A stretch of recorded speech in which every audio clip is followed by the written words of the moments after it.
Okay guys, what's up? I am here today because I am going to get real. So I started this YouTube channel to provide you guys with information about training, about smart training techniques, and I want you guys to get to know me as well, because I want to help you. And the only way I feel that I can truly connect and relate and help you is for you to feel that you can trust me and get to know me. So here we go. All right, so basically I just want to kind of tell you guys who I am, what got me here, and some of the struggles I have on a daily basis. So this is me getting real, getting raw. That's why I have no makeup on, this natural hair situation going on.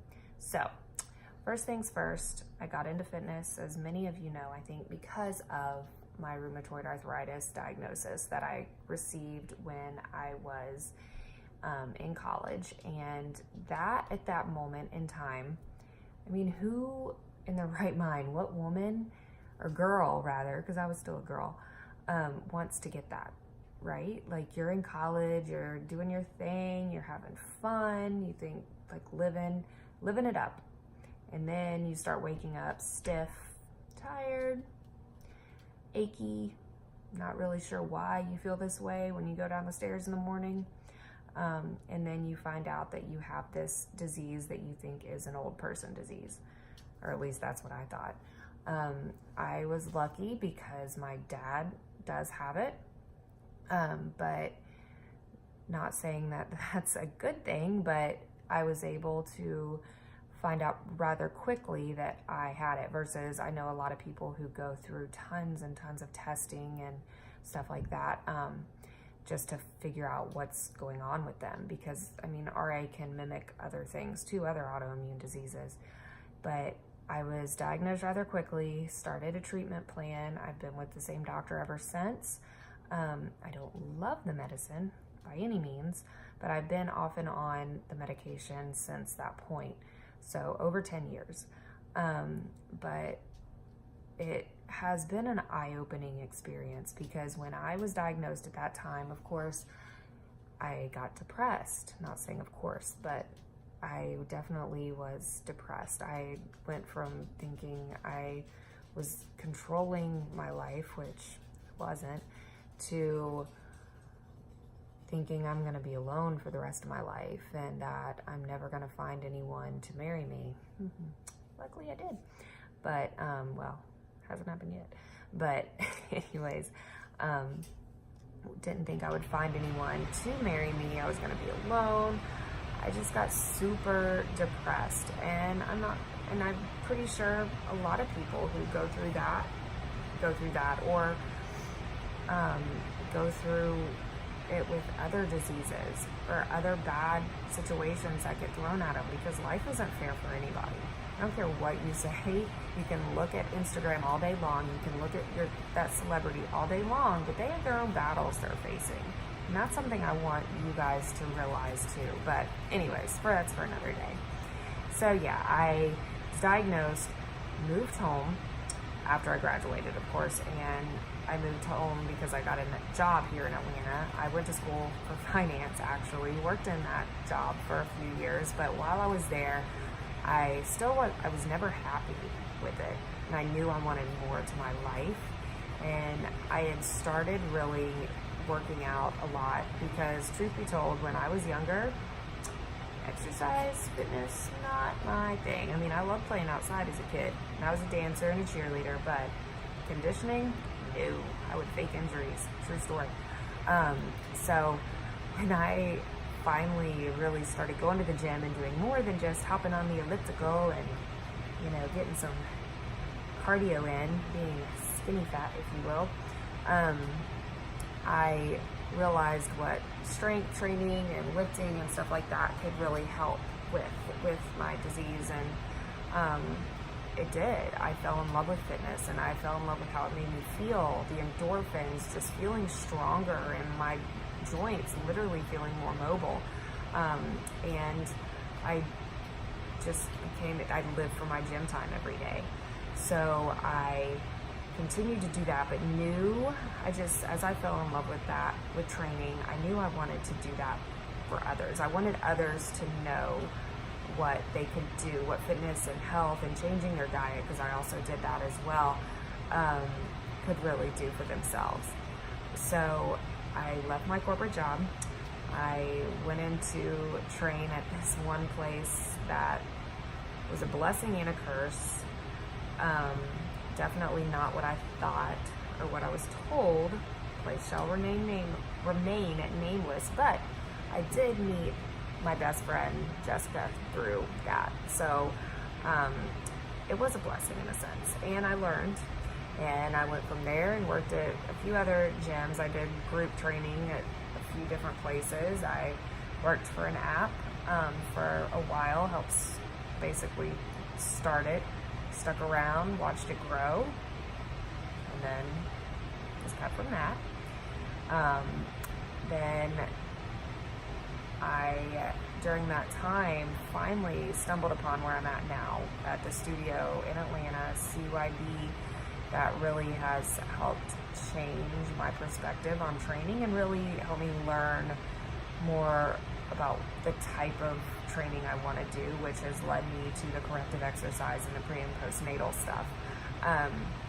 And a lot of you ask what got me into the pre and postnatal. And to be honest, I have always had the fear that I'm going to really struggle getting pregnant. And for some reason, you know the quote, like, those who, what is it, can't do, teach, or whatever. I know that's probably not right, but I don't know, for some reason that sort of thing just like stuck with me. Like, I want to help these women and learn their stories, because I mean, I haven't had a child yet, and I know, unfortunately, a lot of people judge me for that and don't think that I can do my job effectively without having a kid. And I've been told that more than once, but that honestly, like, I use as motivation even more, because I am studying the women's body so much. I guarantee you, I know that more than most women who've had multiple children do about what's going on inside and how I can help them. So, I mean, to each their own. Not everyone's gonna like you or want to work with you, and I get that, but for real, that's something that, it just sucks. But you know, what can you do? Anyways, but that's kind of why I got into that. But so that's where I am now. But as far as with RA, what I go through, so it went into a semi-remission for a few years, and that was around the time that my career in personal training was building. So I was taking jobs left and right, things that I didn't really enjoy, meaning like group training stuff, because that's just not me, to be honest. And if you know me, you know that, because I'm just more of a 1 to 2 people type person as far as really connecting, and that's why I want to really connect with all y'all, but on a more personal level. And I was working crazy hours, like waking up at 3:30 to coach 5 a.m. classes, because I had to be there at 4:15 or whatever. And let me tell you, that just took a major toll on me. If you think that sleep doesn't matter, I promise you, if you have any sort of ailment, or if you have any disease, anything like that, like, fatigue is a major part of RA and other autoimmune issues, because, you know, you got to think of an autoimmune disease as basically your immune system is attacking some part of your body. In the case of rheumatoid arthritis, your immune system's going after your joints. So it's working overtime, using all this energy to try to attack something that's not even bad. But these toxins or whatnot that have leaked into our bloodstream and whatnot through leaky gut and through other just things we've been exposed to over the years. Liver being backed up has led to where our immune system is just confused. So if you think about it that way, it's just wasting energy. And those with immune problems that are more digestive, same thing. It's just working overtime. So fatigue, major thing, and it sucks. So when you're not getting enough sleep, then it just makes things even worse. So I wasn't showing up as good as I could for work, and it was not because I didn't want to, it was because I physically couldn't, and it took its toll. So I finally realized I had to let go of that. I had to just move on and put myself first, even though I may not be exactly where I wanted to be financially or with training or whatnot. So I just kind of jumped into personal training, and that was all I was doing. But I had a ton of in-home clients and was in the car all the time, and then it kind of led to where I am now. But anyways, back to RA. So took its toll. The RA was in remission, then it came back after I credit it to the lack of sleep and just the stress on my body and everything else. So I dealt with that. I started treatments again, and I felt okay, but as far as like pain goes, like you can see in my hands right now, see how they're red in my fingers? Like that's not normal, and it's not hot in here. And so my thumbs and stuff, like you can see, and if someone with even worse, look at that thumb, look at that. But I know people have it still a lot worse than me. But so the pain, hit or miss, shoulders, feet, and hands are probably the worst part. And then the fatigue is by far the worst thing that gets me, because it's hard. It's like, you don't want to be tired all the time. You want to have energy. So, I've really tried to go into doing more like supplemental things, doing a lot of research for natural medicines. And I fully intend after the wedding to get a lot of testing done through functional medicine and really try to fix the root cause, whether it's my gut or whatnot, of the problem. So I don't have to be on these medicines for the rest of my life. And I know that a lot of times when you have one autoimmune issue, you end up having a lot more, because it's just like things in the autoimmune or the immunosuppressants that you take don't help the cause. So I get an IV every 8 weeks or so. I haven't been great about it lately, but it kills your immune system. So it just knocks it down to make it stop attacking everything. And in return, you can get sick, and it kills your liver, and it puts stuff in your kidneys, and it's not good for digestion either. And if you've ever been on steroids, which I refuse to take now, but I was on them multiple times, they wreak havoc on your body. So it's just not a win-win. I want to get to the natural place. But yeah, so that's where I'm at. It sucks though, because I look at my job and I look at my clients, and I always feel I don't always, but a lot of times feel hypocritical, because it's like these people are trusting me with their fitness and their health, and some days like I can't even do some of the things that I'm asking them to do, and that sucks. But whatever.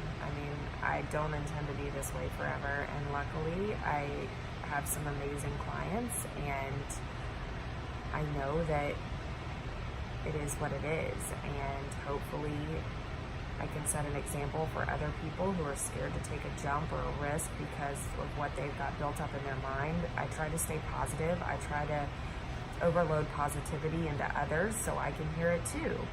But it does help, and my faith helps. But some days they're hard. So we've all got our own battles. Let's remember that, okay? If you can take one thing from this, just remember, no matter what you're going through, someone else has it just as bad, if not worse. So look at the positive. I've got a great job. I've got amazing clients. I have made myself successful as a personal trainer. I am able to do more now than I ever thought I could. I have an amazing fiance, and I'm getting married in a couple months, and my dog is still with me. She's like looking at me like, what are you talking about right now? Who are you talking to? But yeah, so that's it. I'm going to be posting more real and raw stuff too. And if there's anything in particular you want me to talk about on here or want me to show you, because I'm going to be doing a lot more. My goal is to do a lot of prenatal, a lot of corrective exercise stuff, a lot of anti-inflammatory meals and stuff like that to share with you guys. So just be patient with me, but I'm building this thing for you, and I hope you stick around and enjoy.